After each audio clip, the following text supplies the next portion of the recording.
Current పోయింది. మా అమ్మ ఒరే టీవీ ఆన్ చేసినారు అన్న వాళ్ళు దాన్ని ఆఫ్ చేయరా అని చెప్పారట. ఇవన్నీ పెళ్లి కంటే ముందు. నేను టీవీ ఆఫ్ చేయడానికి వెళ్ళి, అందరికి అర్థమవుతుందా? నేను టీవీ ఆఫ్ చేయడానికి వెళ్ళి దిండు తట్టుకొని చీకట్లో కరెంటు లేదు కదా, జారిపోయి కింద పడితే ఇక్కడ తలకి పోయి గోడకి ఇట్లా కొట్టుకున్నాను అనమాట. కింద పోయి పడినాను అనమాట. పడితే ఇక్కడ సౌండ్ టప్ అని శబ్దం వచ్చింది. ఈ దెబ్బకి నాకు రాత్రి కనిపించలే, ఎందుకంటే మత్తులో ఉన్నాను కదా, ఫుల్ జలసా రాయడం అనమాట. అట్లా అప్పుడు ఆ మత్తులో నాకు కనిపించలే. ఉదయం స్టార్ట్ అయింది నాకు నొప్పి. ఇక్కడి నుంచి నొప్పి, భయంకరమైన నొప్పి స్టార్ట్ అయింది. మెడ నొప్పి, దీనివల్ల ఇట్లా మొత్తం స్పాండిలైటిస్ మొత్తం నొప్పి, వీపు నొప్పి, ఇక్కడ మొత్తం ఇదంతా చెస్ట్ పెయిన్, రోజు రోజుకి ఇట్లా నొప్పి, భయంకరంగా నొప్పి.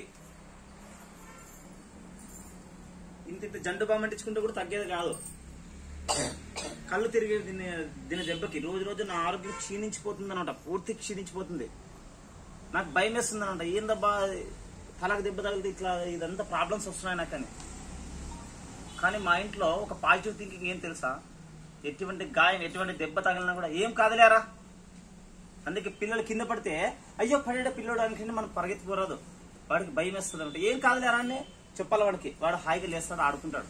అయ్యి పిల్లోడు పడ అంటే వాడు నిజంగానే వాడు అయ్యి నేను ఎందుకు కింద పడాను కదా, నాకు వానికి దెబ్బ తగలని మనం పర్లేదని చెప్పాలి. ఏం కాదులేరా అని చెప్తే వానికి ఆ గాయం తగలినా ఏం కాదు వాడికి.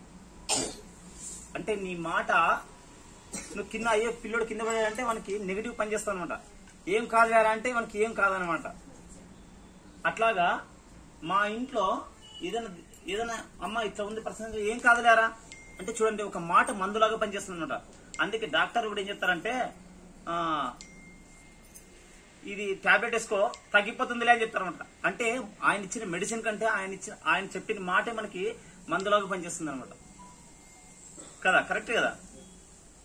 దాదాపుగా మానసిక రోగులకు మొత్తము మాటే మందులాగా పనిచేస్తుంది. ఫస్ట్ మనసు మీద కొట్టాల. మనసు మీద కొడితే మొత్తం శరీరం మొత్తం సెట్ అవుతుంది అనమాట. అట్లా ఆ మాట నాకు మందులాగా పనిచేస్తుంది అనమాట. కానీ రోజు రోజు కొన్ని క్షణాల్లో ఆ నొప్పి భరించలేక ఆరోగ్యం క్షీణించిపోయేది, పూర్తి క్షీణించిపోయేది. శ్వాస తీసుకోవడానికి ఇబ్బంది అయింది అనమాట. నాకు శ్వాస తీసుకోవడానికి ఇబ్బంది అయింది. స్టెప్స్ ఇట్లా ఎక్కి దిగితే ఆయాసం, విపరీతంగా ఆయాసం.